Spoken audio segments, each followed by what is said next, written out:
Berarti antara prosesnya sama benefit yang kita dapat itu bisa dibilang kalau punya sertifikasi A itu worth it ya? Saya bisa bilang seperti itu. Masing-masing kembali ke masing-masing. Bukan, saya bisa bilang kembali ke masing-masing. dengan harga sekarang.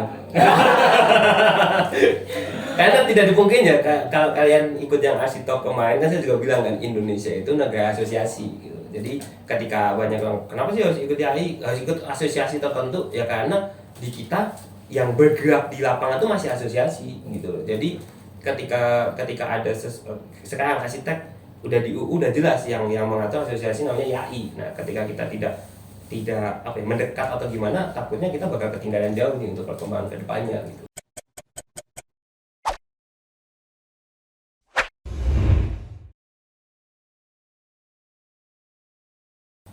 Nah, ini kan kita dari tadi udah bahas mengenai sertifikasi IAI. Nah, kalau selain dari sertifikasi IAI itu sendiri, sampai mas-masnya ada di profesi sekarang ini, mungkin hambatan-hambatan yang lainnya apa mas? Tantangan yang lain? Berarti tantangan ya? Hambatan Ketika sebelum ketika Lulus. praktik Ya. praktik hambatannya apa ya sebenarnya itu menuju ke prakteknya itu lebih ke itu diuji oleh ya sebenarnya yang diuji ini konsistensi. Nah itu tuh karena sebenarnya ya itu ada aku dengar dari beberapa obrolan teman itu sebenarnya dari arsitek ini lulusan arsitek itu yang benar-benar menjadi arsitek praktisi itu sebenarnya sangat sedikit, kayak hanya di bawah 10% dari total. Tadi kan tadi ada 140, nah di bawah katakanlah 10% berarti 14. ya yang lain karena banyak sekali kan dan memang menurutku pribadi nggak harus semua mahasiswa arsitektur itu menjadi arsitek gitu. Jadi Karena PNS.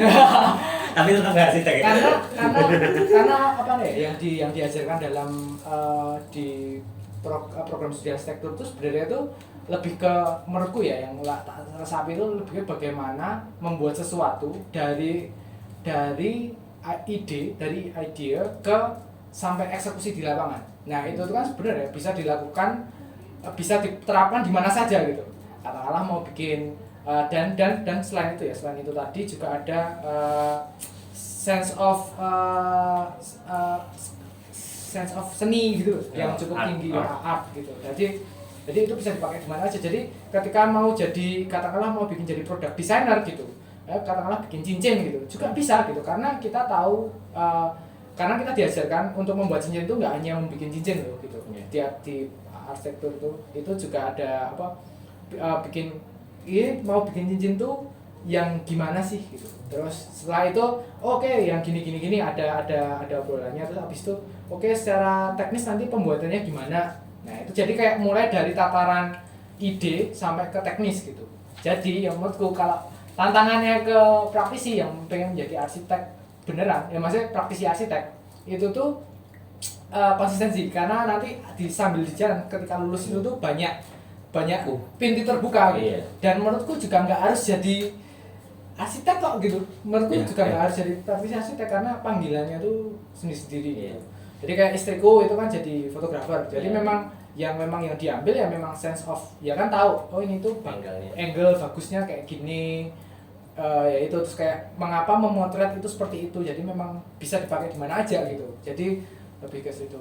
Nah, kadang-kadang itu ada juga teman-teman tuh yang memaksakan aku pokoknya pengen jadi praktisi gitu. Kadang-kadang itu tuh yang malah kayak apa ya? Kalau kayak bikin tekanan gitu, karena nggak semua orang tuh memang ada panggilan ke situ. Pertama, yang kedua memang proses praktisi berarsitektur itu sangat panjang.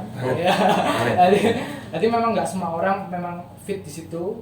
Iya, kalau saya pribadi ini walaupun saya ASN ya, saya tetap berkarya. Saya punya tim studio ya, walaupun tidak berbadan hukum.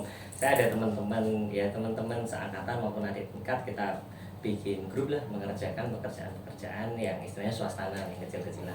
Jadi kami tetap melaksanakan itu. Tapi yang jelas ketika tadi kita membahasnya fokusnya di STRA ya. Nah nanti ketika itu ada sekarang owner minta ini di IMB kan, itu kan kita ada permasalahan, yaitu Iya. menjadi salah satu hambatan. Tapi ya mohon maaf lagi juga kita juga mengambil salah satu personel yang punya STRA. Jadi ada teman STRA kan, jadi dalam satu tim kita mengerjakan bersama. Ketika owner kan kita dari awal memang ini kalau ini mau dibangun tetap harus IMB dulu. Kita sudah istilahnya sudah matur lah sama owner, tapi kembali lagi ke owner kan, karena data-data dan lain sebagainya itu kembali ke owner. Ketika owner oke, ya kita bisa istilahnya ini kita salah satu personel kita itu ada yang berlisensi nih pakai dia, itu bisa. Tapi yang jelas kita tidak istilahnya fleksibel ketika punya STRA ya. Maksudnya ketika kita apalagi sekarang hampir semua ya memang semua bangunan itu harus di PPDK. Kalau dari saya tantangan terbesarnya adalah diri kita sendiri sih. Intinya benar kata Mas Yudas, konsistensi dan jangan bingung karena di dunia praktek arsitek itu cabangnya banyak gitu. Dan beberapa sih saya udah coba sih, jadi gimana kita jadi benar-benar jadi arsitek, terus kita bisa mengembangkan diri.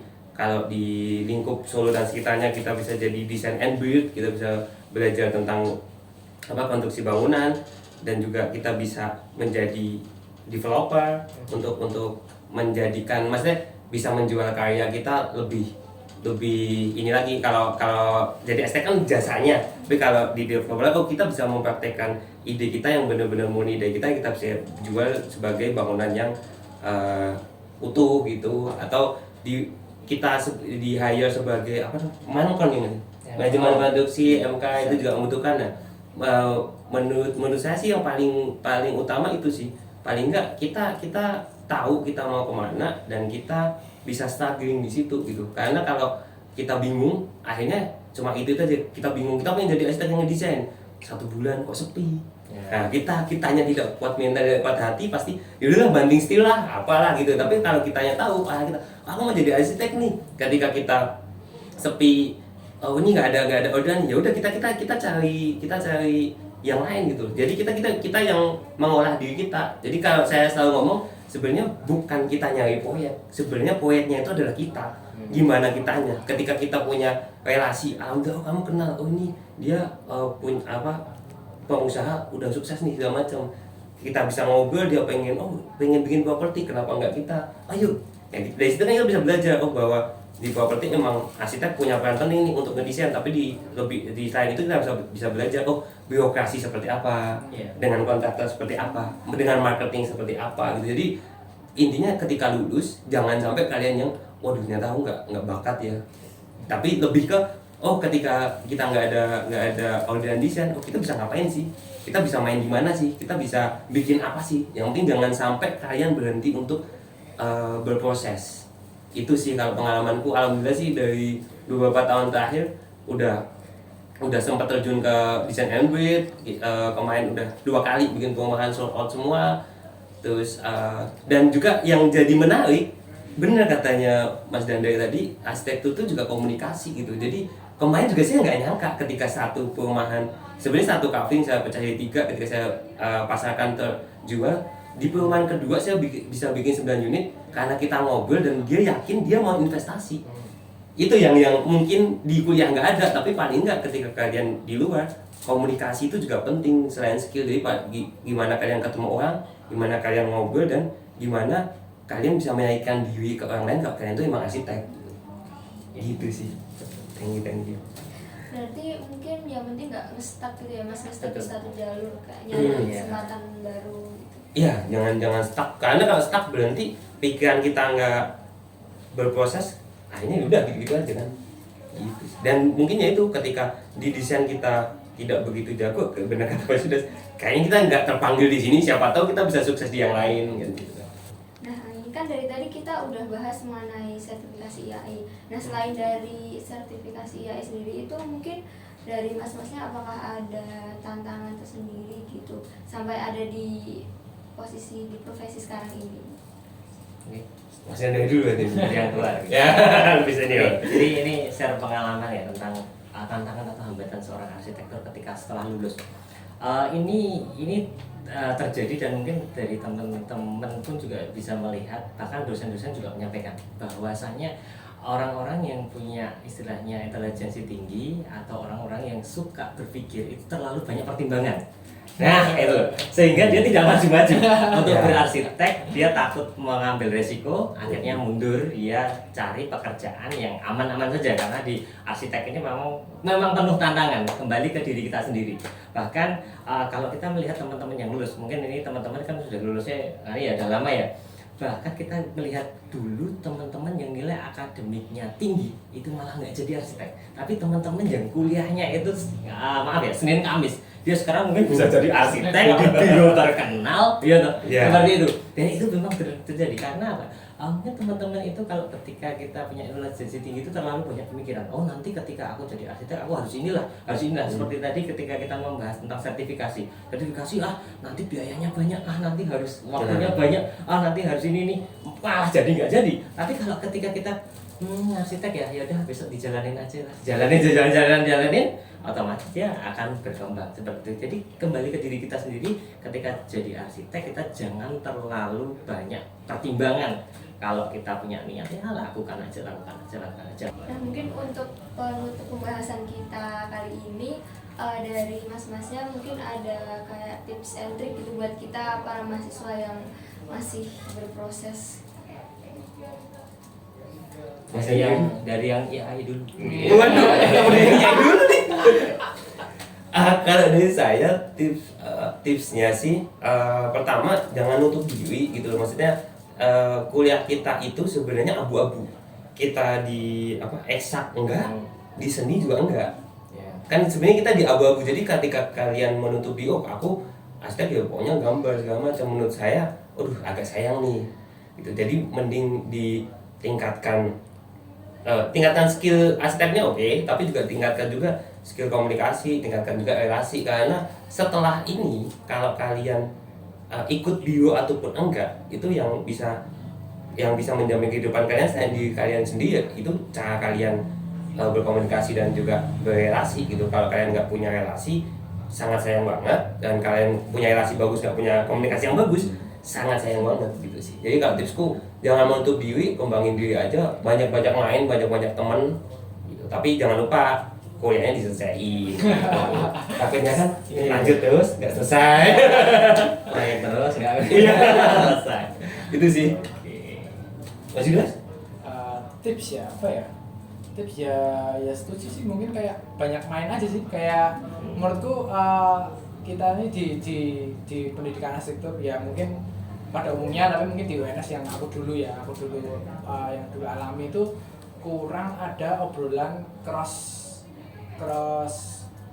keilmuan gitu. Jadi teman kita tuh arsitek semua gitu, terus nanti gaul sama arsitek. Nah itu menurutku itu akan menutup pandangan yang lebih luas terhadap sesuatu gitu. Nah makanya kalau tips ya main aja sama teman-teman yang berbeda latar belakang gitu, mungkin nyari pacar dari yang jurusan lain gitu.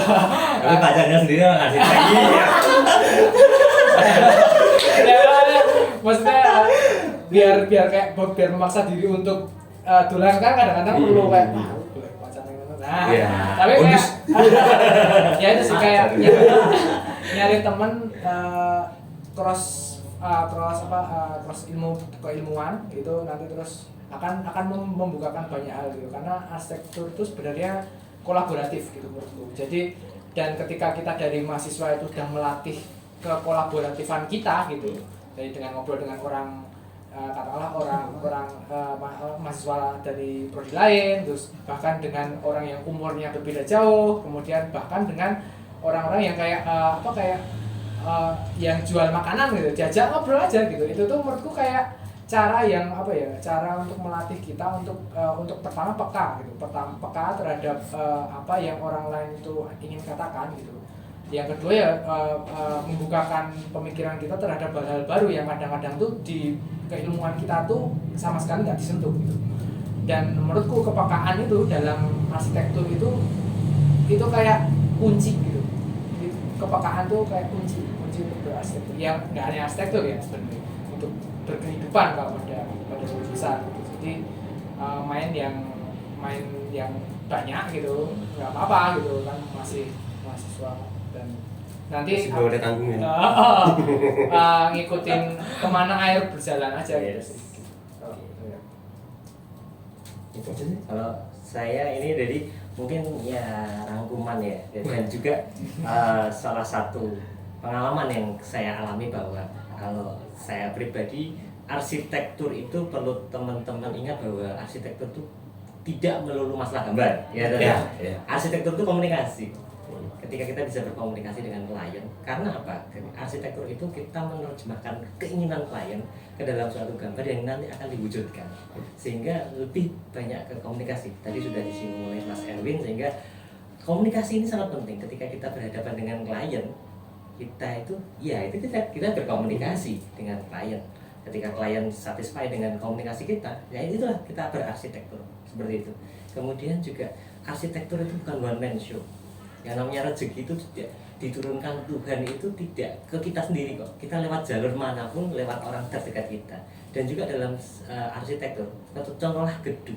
Gedung itu tidak cuma arsitektur saja, tidak cuma desainnya saja. Di situ ada strukturnya, ada orang sipil, kemudian ada mechanical, electrical plumbing, ada yang menghitung lah semua kebutuhan seperti itu.